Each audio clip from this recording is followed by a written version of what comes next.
Ya, sebelumnya mohon maaf, izin memperkenalkan diri dulu ya Pak, punten Ibu. Nama saya Nabila Fauzia, alamat dari Bayah, Lebak, Banten. Kami nyariosna bahasa Sunda Ibu.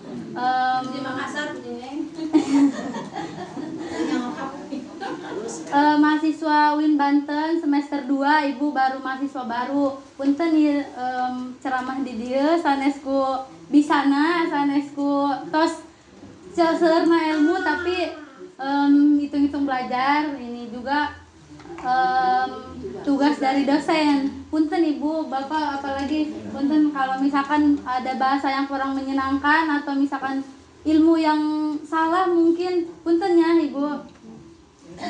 Baik, alhamdulillahirrabbilalamin wabihi nasta'in wa ala umuri dunia wadin. Assalatu wassalamu ala asrofil anbiya'i wal mursalin wa ala alihi wa sahbihi ajma'in, amma ba'du.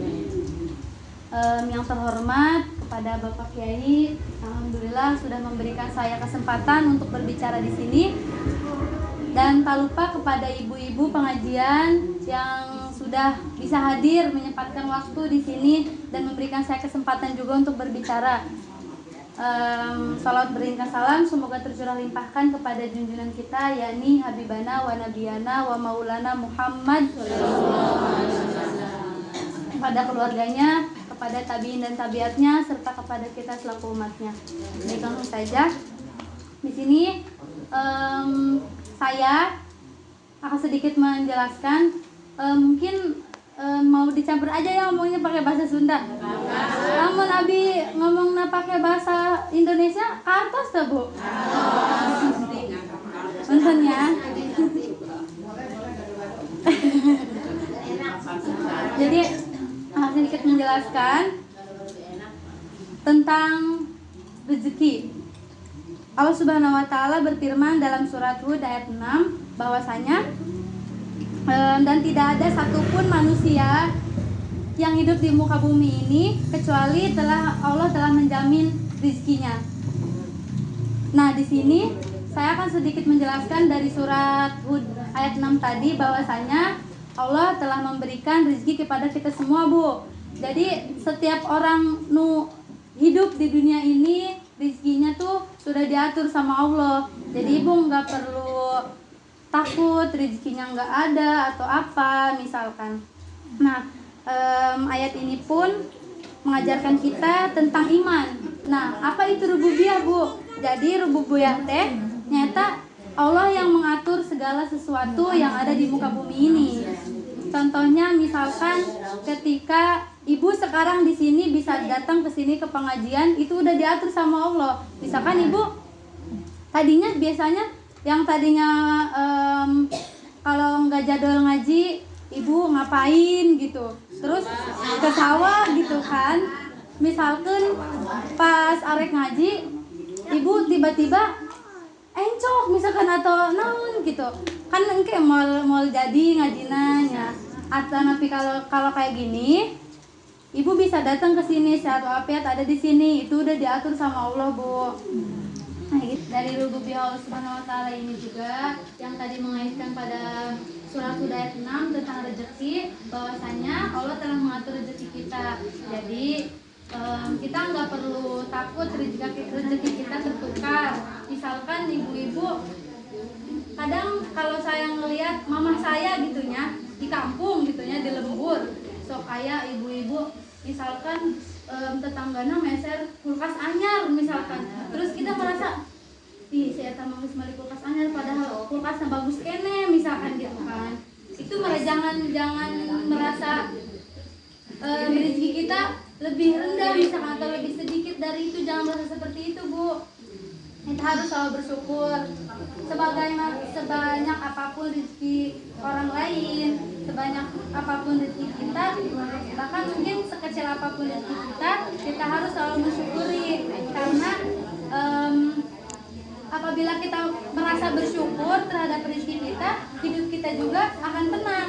Kadang yang bikin kita yang bikin kita merasa iri, yang bikin kita ngerasa nggak tenang, itu tuh karena hati kita sendiri yang merasa iri kepada orang lain. Padahal kalau misalkan ibu-ibu narimakeun gitulah kalau bahasa ininya mah ya. Kalau narimakeun gitu, yang penting kita mah yang penting kita mah bisa makan gitu. Yang penting kita ya hidup tenang gitu. Coba ibu-ibu pilih, ibu-ibu mending hidup kayak gini di kampung, tenang, damai, atau misalkan ibu-ibu jadi artis yang di udah-udah Bu, wartawan. Terus kalau misalkan ibu-ibu gaduh naon baik, ditanyaan punya ini dapat dari mana, misalkan ibu-ibu milih gimana?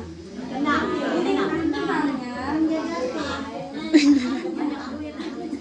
Punya ibu. Jadi